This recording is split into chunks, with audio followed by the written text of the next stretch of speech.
कामयाबी के पीछे भागता हुआ एक रिपोर्टर जो कुछ नया कवर करने के लिए एक ऐसी जगह पहुंच गया जहां आज तक कोई जिंदा नहीं लौटा। वो जगह थी समुद्री लुटेरों का अड्डा, यानी कि सोमालिया, जहां जाकर वहां के पायरेट की रोजमर्रा की जिंदगी को अपनी किताबों के पन्नों में उतारता है वो। लेकिन क्या वो ऐसा कर पाया? चलिए देखते हैं। साल है 2008, अमेरिका, और शख्स का नाम है जय बहादुर, जो हर दिन सिर्फ और सिर्फ कुछ नया ढूंढने के लिए और लिखने की कोशिश करता है। जब उसे वो चीज मिल जाया करती है तो वो उन्हें लिखकर बड़ी बड़ी मैगजीन कंपनीज में बेच दिया करता है। लेकिन हर बारी उसके हाथ सिर्फ और सिर्फ असफलता ही लगती है। उसे ऐसा लग रहा है कि जैसे उसकी जिंदगी से कामयाबी का शब्द गायब हो गया है। और इसी कश्मकश में वो एक दिन अपने घर के बाहर गिरी बर्फ को साफ कर रहा होता है कि तभी उसका पैर स्लिप हो जाता है। वो वहीं गिर पड़ा।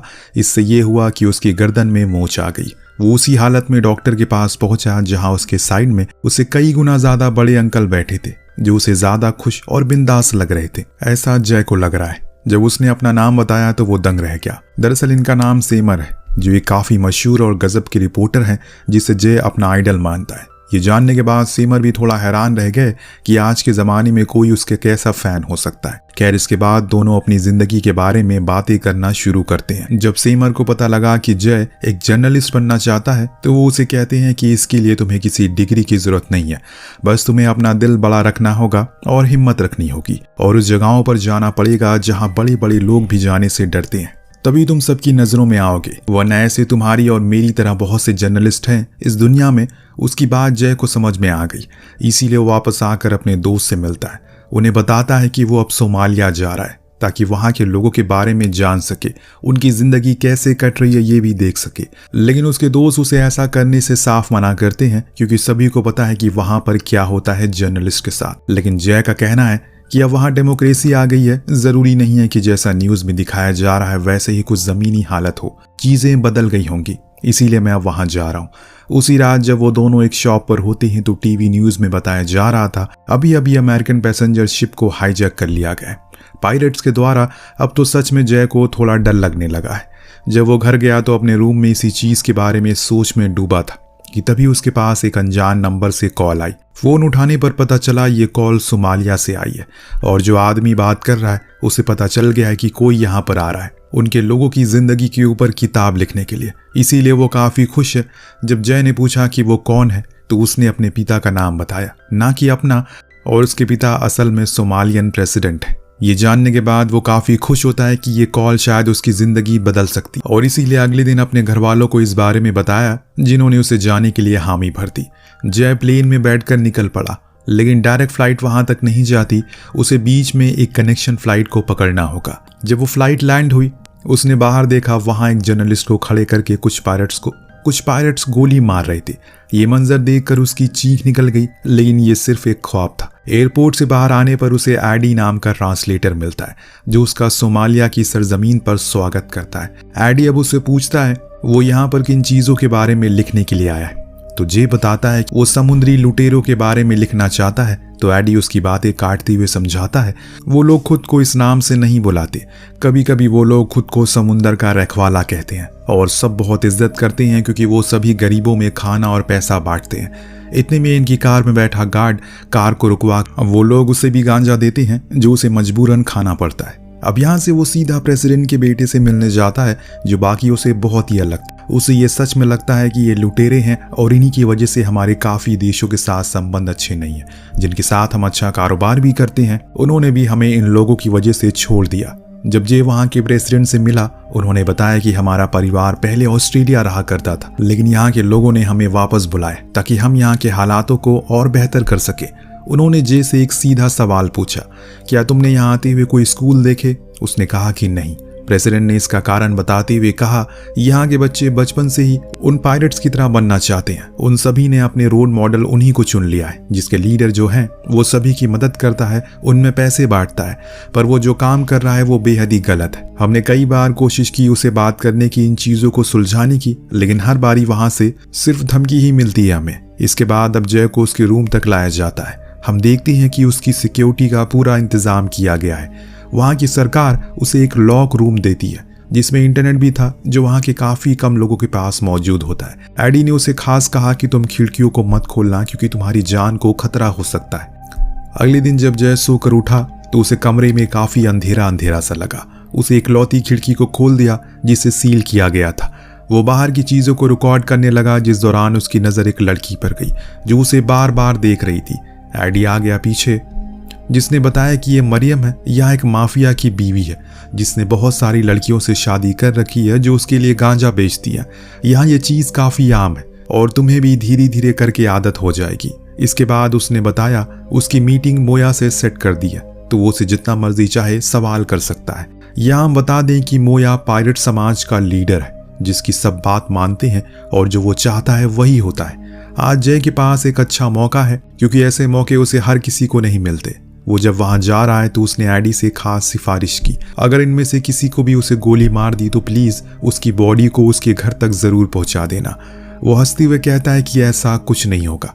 इंटरव्यू शुरू होता है। जय काफी सवाल पूछता है कि कैसे उसने ये सब शुरू किया, कैसे वो लोग अपनी तरफ आने के लिए मनाते हैं लोगों को, आज तक उसने कितने शिप को लूटा है और भी बहुत कुछ। इस इंटरव्यू से उसने एक चीज सीखी जो ये थी कि ये लोग ये मानने को राजी नहीं है कि ये कुछ भी गलत कर रहे हैं। इतने में अचानक से मोया उठकर चला जाता है। दरअसल उसे गांजा चाहिए था इस इंटरव्यू के बदले, पर ऐसा कुछ एडी ने जय को बताया नहीं है और इसीलिए वो उसे अपने साथ लाया ही नहीं।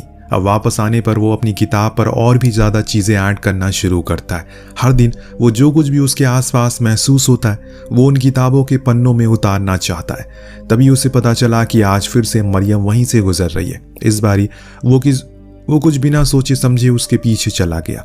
बात करने पर पता चला उसे अंग्रेजी बोलने आती है जो उसने हॉलीवुड मूवीज को देखकर सीखी है, लेकिन उसे वो मूवीज बिल्कुल भी पसंद नहीं है। उसमें सिर्फ उन्हें लुटेरों की तरह दिखाया जाता है। यहाँ के आम लोगों के बारे में कभी कुछ ऐसा नहीं दिखाया गया। उसने बताया कि यहाँ चारों तरफ सिर्फ और सिर्फ उसके बारे में ही बातें हो रही है क्योंकि सभी को लग रहा है कि वो उनके देश के लिए वो लिखेगा जो उसने देखा है, ना कि वो लोग सुनना चाहते हैं जो हमेशा से सुनते आए हैं। वापस आते समय जय उसे गांजा खरीद लेता है, जिसके बदले में उसे आज फिर से मोया को इंटरव्यू करने का मौका मिल गया।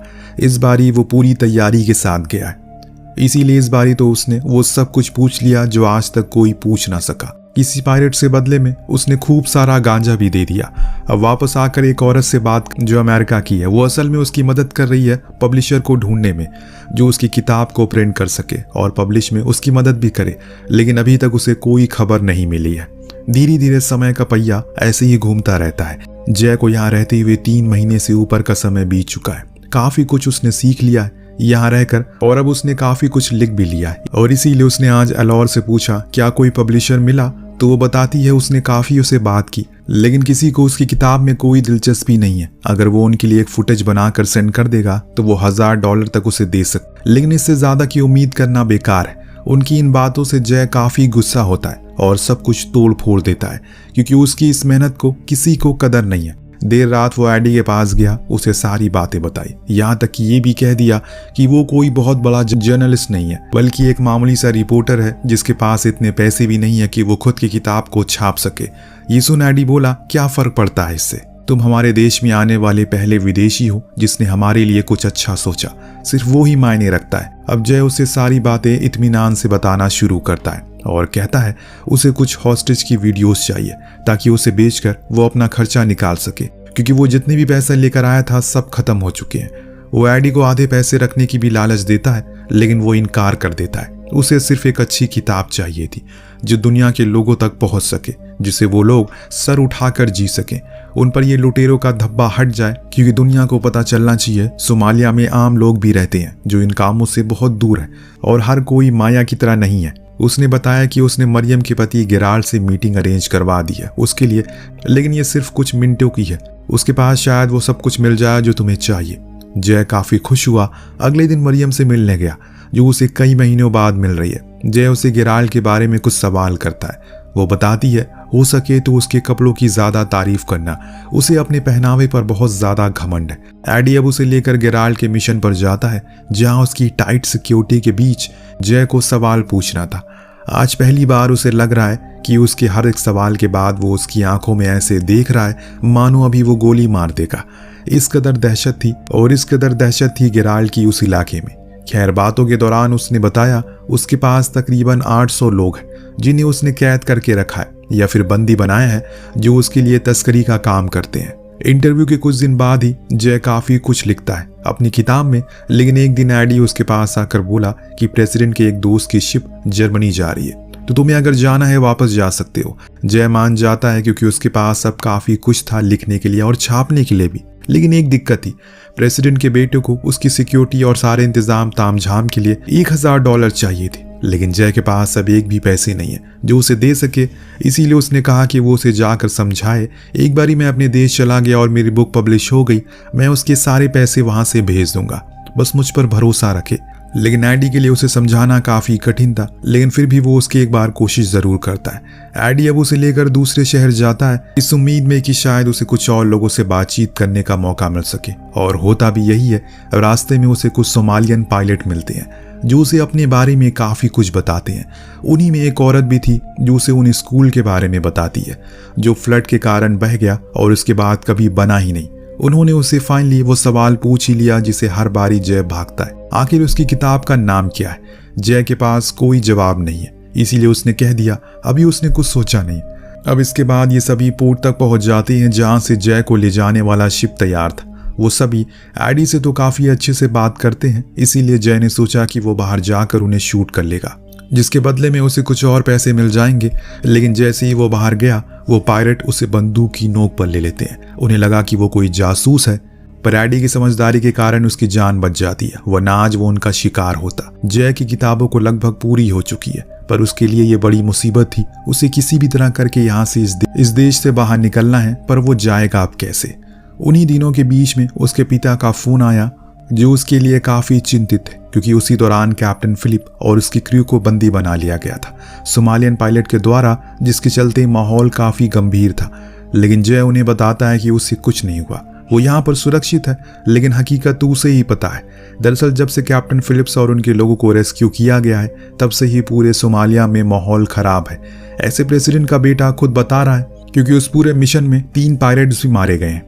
इसीलिए इस देश के सभी पायलट्स ने अमेरिका को चेतावनी दी है, अगर कोई गोरा उनके देश में दिखा तो वो उसे वहीं मार देंगे। इसीलिए प्रेसिडेंट और बाकी के लोग किसी भी तरह करके जय को निकालना चाहते हैं इस देश से। लेकिन जय को एक आखिरी बार मोया का इंटरव्यू लेना था, ताकि वो पता लगा सके यहाँ इस हाईजैकिंग में उसका कोई हाथ है, लेकिन ऐसे बाहर जाना उसका सही नहीं है। परंतु एडी ये भी उसकी ख्वाहिश पूरी कर देता है, जैसे तैसे करके उसे उसका इंटरव्यू दिलवा ही देता है। बातों के दौरान उसे पता चला मोया का इसमें कोई हाथ नहीं है, उसे तो खामखा सरकार ने अरेस्ट कर लिया है, इसमें गेराल्ड और उसके लोगों का हाथ है। तो जय को मरियम का ख्याल आता है, इसीलिए वो पूरे बाजार में उसे ढूंढता है, पर वो कहीं दिखाई नहीं देती। लेकिन इसी दौरान जय को कुछ पायलट्स देख लेते हैं जो उसके पीछे किसी जंगली कुत्ते की तरह पड़ जाते हैं। शुक्र है कि वो जैसे तैसे अपने रूम तक पहुंच गया, जहां जाकर उसे मरियम दिखी, जो वही थी जिसने सबसे पहले यही कहा कि ये सब कुछ जो हो रहा है इसमें गेराल्ड का हाथ है, इसीलिए जितनी जल्दी हो सके यहाँ से चले जाओ, वरना वो लोग तुम्हें मार देंगे। इतना कहकर वो वहां से चली गई। जय बस खिड़की से उसे मुस्कुराते हुए देखता रह गया। अगले दिन न्यूज में आया कि गेराल्ड ने उस हाईजैकिंग की पूरी जिम्मेदारी अपने लोगों के खून के बदले में उसने 4 अमेरिकन को मार गिराया। परंतु जय अपने देश सही सलामत जा रहा है। उसने उन 5 महीनों में काफी कुछ सीखा। जो जय यहाँ पर आया था और जो जय वहां से वापस जा रहा है, उसमें जमीन आसमान का फर्क है। जाते समय उसने सभी का शुक्रिया किया जिन जिन लोगों ने उसे हर मोड़ पर साथ दिया। उसने सभी को सलाम किया और अपने देश लौट गया। एयरपोर्ट पर उतरते ही उसके पास हजारों मैसेज आने लगे। जो लोग उसे इंटरव्यू लेना चाहते थे, कुछ तो उसकी किताब की मुंह मांगी रकम देने को तैयार थे, क्योंकि उस समय पर अमेरिका और सोमालिया के बीच काफी तनाव था। वो जब भी किसी अमेरिकन फ्लैग के साथ किसी भी शिप को देखते हैं, उसे लूट लेते हैं। इसीलिए हर कोई चाहता है उनके बारे में जानना, कैसे वो इन चीजों को करते हैं। और जय के पास तो उन चीजों का भंडार था। अब वो घर पहुंचता है तो उसे बहुत ही धूमधाम से स्वागत किया जाता है, क्योंकि जो काम वो करके आया है आज तक कोई अमेरिकन जर्नलिस्ट नहीं कर पाया। उसकी लिखी गई किताब बेस्ट सेलिंग बन गई। इसीलिए CIA ने उसे बातचीत के लिए बुलाया, ताकि वो जान सके कि आखिर सोमालिया के अंदर क्या माहौल है। जय ने बताया कि वो लोग बस इतना चाहते हैं, उन्हें लुटेरे के तौर पर ना जाना जाए। वो किसी को नुकसान नहीं पहुंचाना चाहते, बल्कि जैसे अमेरिका में डेमोक्रेसी है वैसे ही वो भी चाहते हैं। उसकी इस बातों के बदौलत साल 2011 में उस सरकार ने शांति प्रस्ताव रखा सोमालिया के सामने। ये 30 सालों में पहली बार हुआ, और वो भी सिर्फ और सिर्फ जय बहादुर की वजह से। इसी के साथ ये कमाल की कहानी यहीं समाप्त हो जाती है। आपको कहानी कैसी लगी हमें कमेंट करके जरूर बताइएगा। मिलते हैं अगली वीडियो में। Thank you so much watching. Peace out.